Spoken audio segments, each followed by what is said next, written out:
Hi, today I'll be making Ethiopian food. At the top left, you can see injera, and I can best explain it as sour crepe. At the top middle, you can see beef stew made with onions, a special chili powder, and tomatoes. Top right, you can see kale made with onions and peppers. At the bottom left, we have cabbage, potatoes, and carrots. Right next to that, there's brown lentils made with onions. Right next to that, we can see the red split lentils, which is also made by the special chili powder and onion. To make the injera, we need 4 kinds of flours. We'll use teff, jar flour, rice flour, and barley flour, and knead all 4 of the flours with water. Traditionally, we only use teff flour, but since we're in Canada and it's expensive, we mix it with other flours. This is our yeast starter. The most important thing about making injera is that it has to be mixed very well, so you have to knit it for at least 30 minutes at every step.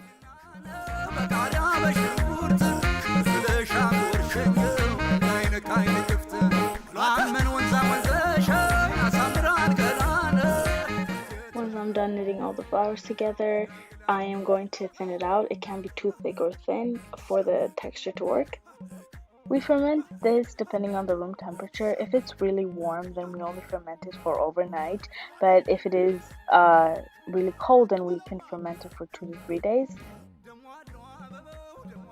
So you know it's ready when a little bit of the water has separated from the dough. So I separate the water and the dough, and I use that water to put it back to thin it out again, just as much as I needed to. So that's what it looks like in the end, and that's how much I'll be using to make one injera. What you see on the screen is called midad, and that's what we use to make injera. And that's what it looks like when it's covered, and we usually put a temperature 400 to warm it up and 385 to usually cook it. So what you see on the screen is called safed. One is to pick up the injera, and one is where we put it down on. So what you see on the screen is powder made from mustard seeds and usually only found in Ethiopia. We put this on the midad to make it non-stick, and we put it while it's heating up and in between the injeras. Since the midad we have is much smaller than the traditional one, this is the method I usually use to spread the injera across the midad. We usually wait for it until a few of the, we call them eyes, or the holes to beat through until we cover it. This is a more traditional way of spreading the injera. It usually works best when the midad is much bigger, but some people can do it with a smaller one too.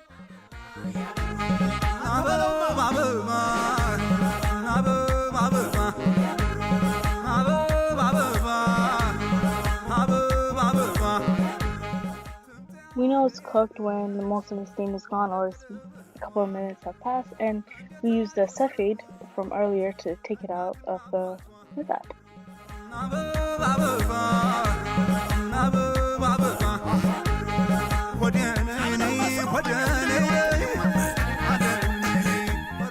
And we repeat these steps over and over again until you use up all your dough, and of course we use the mustard seed powder in between to make it non-stick. That's what the injera looks like in the end. Once we're done, we usually store the injera in a missile, but recently we use plastic bags. Next, we're gonna start on the beef stew. We're gonna need a lot of onions. That's the base for the stew, and we're gonna cook it until it's kind of like caramelized, but it's not brown. We're also gonna add oil and tomatoes, and we're gonna cook it really well for a long time, usually at least for an hour. And this is what it looks like when the onions are fully cooked.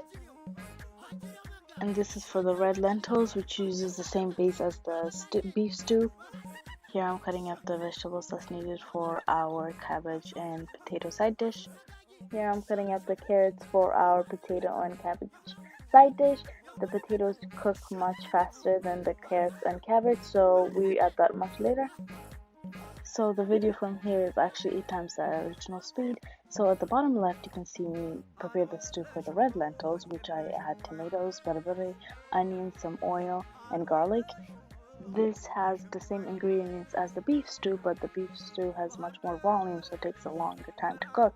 So you'll see me finishing the lentils much faster.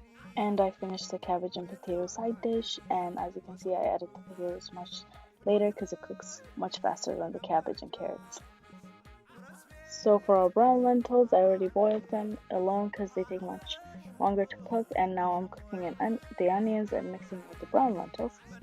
And you just saw me add meat to our beef stew, so our sauce has been simmering for a while, and I'm just gonna wait for the meat to cook, and I'm gonna add a special strained butter called kiwi, and it is flavored butter, and you're gonna see me add that soon. And at the bottom right, you see me cook kale with onions and oil, and I'm gonna add peppers in the end.